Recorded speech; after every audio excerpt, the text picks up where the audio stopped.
Friends hello, చాలా important మెసేజ్తో వచ్చాను. Story గురించి కాదు, ఇది చాలా ఇంపార్టెంట్ థింగ్. యాక్చువల్లీ మనం ఎప్పుడో చెప్పుకోవాల్సింది, బట్ ఇవాళ నా నోటీస్కి వచ్చింది. వన్ ఆఫ్ అవర్ రినౌండ్ మన ఒక పెద్ద ఆయన అడ్వకేట్ పటాభి సార్ నాకు షేర్ చేశారు ఒక వీడియో. చాలా భయం వేసింది. అండ్ మన వ్యూవర్స్లోనే వాసు అన్నయ్య ఇవాళ ఒక మెసేజ్ పెట్టారు. అది చూసి నేను ఇంకా టెన్షన్ పడ్డాను. సో ఇట్లా చాలా మంది జరుగుతుండొచ్చు అని చెప్పి ఇప్పుడు ఈ వీడియో చేస్తున్నాను. This is very important. So kindly ఇది అందరితో షేర్ చేయండి, ఎందుకంటే చాలా మందికి దీని మీద అవగాహన తక్కువ. ఇప్పుడు దేని గురించి చెప్పబోతున్నాను అంటే డైరెక్ట్ టాపిక్ వచ్చేస్తా. దీన్ని జంప్డ్ డిపాజిట్ స్కామ్ అంటారండి.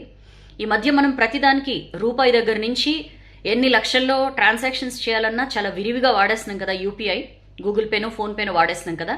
ఎగ్జాక్ట్లీ సైబర్ దొంగలు దీన్నే టార్గెట్ చేసుకుంటున్నారు. ఈ స్కామ్ జంప్డ్ డిపాజిట్ స్కామ్ అని చెప్పి దీనికి తెరలేపారు. ఎట్లా ఉంటుంది ఇది అంటే, మనకి సడన్గా ఒక మెసేజ్ వస్తుంది. మనకి జనరల్గా ఎవరైనా పైసలు పంపినప్పుడు మనకి మెసేజ్ వస్తుంది కదా, ఎస్ఎంఎస్ అలర్ట్ వస్తుంది. లేదా గూగుల్ పే ఫోన్పే మనం నోటిఫికేషన్స్ ఆన్లో పెట్టుకుంటే ఇంత అమౌంట్ రిసీవ్డ్ అని చెప్పి మనకి అప్పటిదాకా తెలియని ఒక నెంబర్ నుంచి వచ్చింది అని మెసేజ్ వస్తుంది. మనం ఆ మెసేజ్ చూసిన వెంటనే మనకు కాల్ వస్తుంది. ఆ కాల్లో లేదా మెసేజ్ రూపంలోనే వాళ్ళు మనతో కాంటాక్ట్ అవుతారు. కాల్ వస్తుంది, ఇట్లా మనకి డబ్బులు వాళ్ళు పంపిన స్క్రీన్ షాట్తో సహా మనకి పంపిస్తారు వాళ్ళు. ఇన్ కేస్ వాట్సాప్లో కనుక వాళ్ళు మనతో టచ్లోకి వస్తే, లేదా కాల్ చేస్తే ఇట్లా బై మిస్టేక్ డబ్బులు వచ్చేసినాయి, మాకు అది కొంచెం రిటర్న్ పంపిస్తారా అని చెప్పి అడుగుతారు. మనం ఏం చేస్తామంటే జనరల్గా మనకుండే క్యూరియాసిటీ, హ్యూమన్ నేచర్ అది.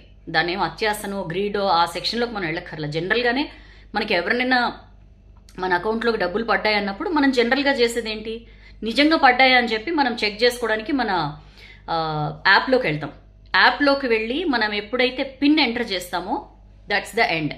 మనం ఆ పిన్ ఎంటర్ చేయంగానే అప్పటికే ఆ ఫ్రాడ్స్టర్ ఎవరైతే మనల్ని ఇరికించడానికి, ఈ సైబర్ దొంగతనానికి ఎవరైతే రెడీగా ఉన్నారో వాళ్ళు మనకు ఒక పేమెంట్ రిక్వెస్ట్ పంపిస్తారు. జనరల్గా మనం ఏం ఆలోచిస్తామంటే, యూపీఐ పిన్ ఎంటర్ చేస్తే మనం బ్యాలెన్స్ చెక్ చేసుకోవడానికే అని అనుకుంటాం. బట్ మనకి తెలియకుండా వాళ్ళు పంపించిన రిక్వెస్ట్కి మనం అథెంటిఫికేషన్ ఇస్తాం. మనం ఎప్పుడైతే పిన్ ఎంటర్ చేస్తామో వాళ్ళ రిక్వెస్ట్ మనం యాక్సెప్ట్ చేసినట్లే. That's the end. మనకే తెలియకుండా మన డబ్బులన్నీ ఓం నమ శివాయ. చాలా చాలా చాలా కాషియస్గా ఉండాలండి. ఈ మధ్యకాలంలో విపరీతంగా జరుగుతున్నాయి. మొన్న ఈ మధ్య తమిళనాడు సైబర్ పోలీసులు కూడా దీని మీద కేర్ఫుల్గా ఉండమని చెప్పారు. ఎందుకంటే ఇప్పుడు మనం వాడుతున్నదే గూగుల్ పే ఫోన్పే కాబట్టి. మరి ఎట్లా సౌజన్య దీని నుంచి ఎట్లా మనం కాపాడుకోవాలంటే, మన సైబర్ ఎక్స్పర్ట్స్ కొంతమంది చెప్తున్న కొన్ని విషయాలు ఏంటంటే, ఎక్కడి నుంచైనా డబ్బులు వచ్చాయి, ఎస్పెషల్లీ మనకి తెలియని చోటు నుంచి మన అకౌంట్లోకి డబ్బులు వచ్చాయనగానే ఇమీడియట్గా అది చెక్ చేసుకోవడానికి హర్రీ అవ్వద్దు. కనీసం ఒక 15 నుంచి 30 మినిట్స్ కనుక మీరు ఇఫ్ యూ స్టే కామ్. ఎందుకంటే ఒక 30 నిమిషాలు దాటిందనుకోండి, వాళ్ళు ఎలాంటి రిక్వెస్ట్ పంపించినా అది ఎక్స్పైర్ అయిపోతుంది. ఆ ఫ్రాడ్స్టర్ పంపించే రిసీవ్ చేసుకోవడానికి ఏదైతే రిక్వెస్ట్ పంపిస్తారో అది ఎక్స్పైర్ అయిపోతుంది అనమాట. సో అప్పుడు ఇంకా ప్రాబ్లం ఉండదు. సో ఒక అర్ధగంట పాటు మీకు ఏదైనా అన్వాంటెడ్ నెంబర్ నుంచి డబ్బులు వచ్చాయని, ఎంత డబ్బులైనా వచ్చాయని మెసేజ్ వచ్చినప్పుడు మీరు ఇమీడియట్గా దానికి రెస్పాండ్ అవ్వద్దు. కాషియస్గా ఉండండి. ఎట్టి పరిస్థితుల్లో ఇమీడియట్గా చెక్ చేసుకునే సిచ్యువేషన్ తెచ్చుకోవద్దు. ఒకవేళ చెక్ చేసుకోవాలి అనుకుంటే రాంగ్ పిన్ ఎంటర్ చేయండి.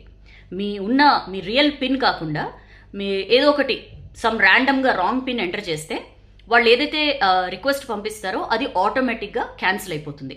సో ఇట్లాంటి స్టెప్స్ తీసుకోవచ్చు. ఒకవేళ ఆల్రెడీ మీరు ఈ మోసానికి కనుక గురై ఉంటే, if you are a victim, ఏం చేయాలి అంటే immediately nearest cyber crime police స్టేషన్లో కంప్లైంట్ చేయాలి. లేకపోతే మనకు ఒక నెంబర్ ఉందండి, సైబర్ క్రైమ్స్ బారిన పడినప్పుడు 1930 గుర్తుపెట్టుకోండి. మనకి ఎట్లయితే ఎవరికైనా హార్ట్ అటాక్ వచ్చినప్పుడు గోల్డెన్ అవర్ అని చెప్పి ఒకటి అంటారు, ఆ ఫస్ట్ గంటలో గనక మనం తరలించగలిగితే వాళ్ళని కాపాడిన వాళ్ళం అవుతాం అని చెప్పి, అట్లనే సైబర్ క్రైమ్స్ విషయంలో కూడా గోల్డెన్ అవర్ ఉంటుంది. మ్యాక్సిమం ఎంత తొందరగా మనం కంప్లైంట్ చేస్తే ఆ within an hour maximum మనం రికవర్ చేసుకునే అవకాశం ఉంటుందని చెప్పి కూడా ఎక్స్పర్ట్స్ చెప్తున్నారు. సో 1930 అనేది నెంబరు. ఇలాంటి సైబర్ మోసాలకి కనుక మీరు గురైతే ఇమ్మీడియట్గా ఆ నెంబర్కి కాల్ చేయండి. అండ్ ఒకవేళ ఎక్కడి నుంచి అయినా సరే మీకు ఇంత అమౌంట్ డిపాజిట్ అయింది అని మెసేజ్ వచ్చినప్పుడు మీ అంతటి మీరు చెక్ చేసుకునే ప్రయత్నం చేయొద్దు. మీ బ్యాంక్ని సంప్రదించండి. నిజంగా ఇలాంటి డిపాజిట్ ఒకటి ఉందా, ఎవరి నుంచి వచ్చింది, ఇట్లా తెలుసుకునే ప్రయత్నం చేయండి. ఏమవుతుందంటే ఒక చిన్న ఏమర్పాటు మన బ్యాలెన్స్ని మొత్తం సఫా చేసేస్తుంది. సో చాలా చాలా కాషియస్గా ఉండండి అండ్ వీలైనంత ఎక్కువ మందికి మెసేజ్ని స్ప్రెడ్ చేయండి. జంప్డ్ డిపాజిట్ స్కామ్ దీని పేరు. చెప్పాను కదా, 1కి 2 సార్లు వెరిఫై చేసుకోండి. ఎక్కడి నుంచైనా డబ్బులు వస్తున్నాయంటే అసలు అవసరం ఏంటి, మనకి ఎందుకు వస్తాయి, ఈ ఆలోచనలు చేయండి. ఎట్టి పరిస్థితిలో ఇలాంటి దొంగల బారిన మాత్రం పడకండి. Thank you so much sir, Pattabhi sir and Vasu అన్నయ్య స్వయంగా ఎక్స్పీరియన్స్ చేసినది. సో ఇట్లాంటివి ఇంకెవరికి జరగకూడదని చెప్పి ఒక అవేర్నెస్ కింద ఈ వీడియో చేశాను. మీకు ఖచ్చితంగా నచ్చుతుంది అండ్ బీ కేర్ఫుల్. ఇది వీలైనంతగా షేర్ చేయండి, అందరికీ కూడా దీని మీద అవేర్నెస్ క్రియేట్ చేద్దాం మనం. దీని మీద వీసీ సజ్జనార్ కూడా ట్విట్టర్లో మొన్న ఒక వీడియో పెట్టారు.